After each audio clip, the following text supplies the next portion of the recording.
जी अस्सलाम वालेकुम, welcome to our YouTube channel. आज का हमारा जो टॉपिक है class 9th exercise 1.2 question number 5। आज हमने इसका देखना है find the transpose of a matrix. ठीक है, transpose of a matrix find करने के जो तरीके हैं वो ये हैं कि आपके पास जो भी मैट्रिक्स दी हो, सिंपली आपने क्या करना होता है, आपने अगर आपको कॉलम में मैट्रिक्स दी हुई है कॉलम की फॉर्म में, तो आपने उसको रो में कन्वर्ट करना है। और अगर आपको रो की फॉर्म में दी हो तो आपने उसको कॉलम में कन्वर्ट करना है। तो ये हमारे पास एक्सरसाइज 1.2 का 5th पार्ट है। इसका क्वेश्चन नंबर हमारे पास है आज 5। अब इसमें हमारे पास उसने क्वेश्चन नंबर 5 में हमें कहा है जी ए मैट्रिक्स इज इक्वल टू 0 1 और -2। अच्छा, ट्रांसपोज जब भी हम लेते हैं मैट्रिक्स में, तो मैंने आपको जैसे पहले बताया है कि हम लोग करते क्या हैं कि जो भी हमारे पास मैट्रिक्स अगर कॉलम में दी हुई है तो उसको रो में लिख देते हैं, और अगर रो में दी हुई है तो उसको कॉलम में लिख देते हैं। तो यहाँ पे आप देख रहे हैं कि इन्होंने ऐसे ही किया हुआ है इस सोल्यूशन में कि इन्होंने जो कॉलम मैट्रिक्स एक हमारे पास दी है वह उसका जब हमने ट्रांसपोज दिया तो उसके ट्रांसपोज में हमारे पास जो मैट्रिक्स कॉलम में थी वो आप देख रहे हैं। कॉलम मैट्रिक्स में जो हमारे पास थी ये वाली मैट्रिक्स, इसको हमने कन्वर्ट कर दिया रो में। एंट्री सारी इसकी वही रहती है, लेकिन सिर्फ जो है वो इनकी फॉर्म चेंज हो जाती है। कॉलम मैट्रिक्स है वो रो में कन्वर्ट हो जाती है। इसके बाद इसका सेकंड क्वेश्चन है। सेकंड क्वेश्चन में देखिए उसने आपको दिया हुआ है बी मैट्रिक्स दी हुई है रो की फॉर्म में। ठीक है, अब बी मैट्रिक्स उसने आपको रो की फॉर्म में दी है। इसमें उसने आपको 3 एंट्रीज अंदर दे दी है, 5 1 और -6। अब यहाँ पे उसने आपको मैट्रिक्स दी हुई है रो मैट्रिक्स। अब ट्रांसपोज मैं आपको ऑलरेडी बता चुका हूँ कि ट्रांसपोज में अगर कोई रो मैट्रिक्स में रो में लिखी हुई है मैट्रिक्स तो उसको कॉलम में कन्वर्ट कर देना, और जो कॉलम में लिखी है उसको रो में। अब यहाँ पे हमारे पास रो में लिखी हुई थी मैट्रिक्स। अब हमने सिंपली इसको क्या किया, इसको हमने इस तरह कॉलम में ट्रांसफ़र कर दिया। एंट्री सारी इसकी वही रही है, लेकिन हमने इसको कॉलम की फॉर्म में कॉलम की शेप में लिख लिया, तो बाकी एंट्रीज जो है उसकी सेम रहेंगी। तो बी मैट्रिक्स का ट्रांसपोज ये होगा। इसी तरह हमारे पास तीसरा इसका क्वेश्चन है सी मैट्रिक्स। ठीक है, सी मैट्रिक्स में देखिए उन्होंने हमें क्या बताया है। सी मैट्रिक्स में उन्होंने हमारे पास रो में भी है, हमारे पास कॉलम, दोनों में हमारे पास ट्रांसपोज आया हुआ है।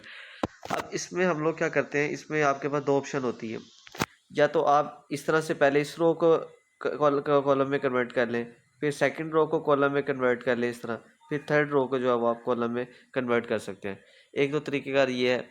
नहीं तो दूसरा तरीका ये है कि आप जो है इस कॉलम को आप लोग यहाँ से उठाएं, ये वाले को।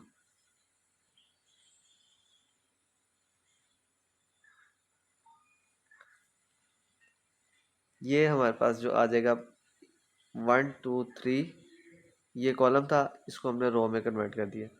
2 1 -0 ये कॉलम था, इसको हमने रो में कन्वर्ट कर दिया। तो इसका ट्रांसपोज हमारे पास सी मैट्रिक्स है, ये वाला बनेगा। उसके बाद हमारे पास डी पार्ट रह गया। डी डी पार्ट में देखें जी, हमारे पास जो चीज़ दी हुई है उसने सेम वही चीज़ दी हुई है। डी मैट्रिक्स में उसने स्केयर मैट्रिक्स हमें दी हुई है। स्केयर मैट्रिक्स में हम लोग देखते हैं हमने किस तरह से इसको एडजस्ट करना है। अब देखिए इसमें हमारे पास ये जो रो थी 2 3, इसको हमने कन्वर्ट कर दिया यहाँ पे कॉलम में। ठीक है, इसी तरह ये जो 0 5 हमारे पास रो थी, इसको हमने कन्वर्ट कर दिया ये वाले कॉलम में। ठीक है, तो ये डी मैट्रिक्स का ट्रांसपोज होगा। इसी तरह अगर हम ई मैट्रिक्स में चलें तो ई मैट्रिक्स में हमारे पास जो आएगा ई मैट्रिक्स में आप देखें जी, उसने आपको जो चीज़ दी हुई है सेम वही जैसे हमारे पास 5th क्वेश्चन था। ई मैट्रिक्स उसने आपको दी हुई है स्क्वायर मैट्रिक्स से दी हुई है, इसका ट्रांसपोज आपने फाइंड आउट करना है। तो इसमें भी देखिए आपके पास ये 2 और 3 जो है ये रो की फॉर्म में लिखे हुए थे, हमने इसको जो है वो कॉलम की फॉर्म में लिख दिया। और ये -4 और 5 जो है ये भी रो की फॉर्म में लिखे थे, इसमें भी हमने इसको कॉलम की फॉर्म में लिख दिया। ठीक है, तो ये हमारे पास था इसका ट्रांसपोज ई मैट्रिक्स का। अब एफ का रह गया।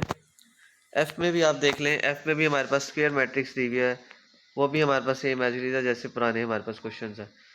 पहले हमारे पास होगा एफ इज इक्वल टू 1 2, रो में लिखा हुआ था, हमने इसको ये कॉलम में कन्वर्ट कर लिया। इसी तरह 3 4 था, ये भी रो में लिखा हुआ था, इसको भी हमने कॉलम में कन्वर्ट कर लिया।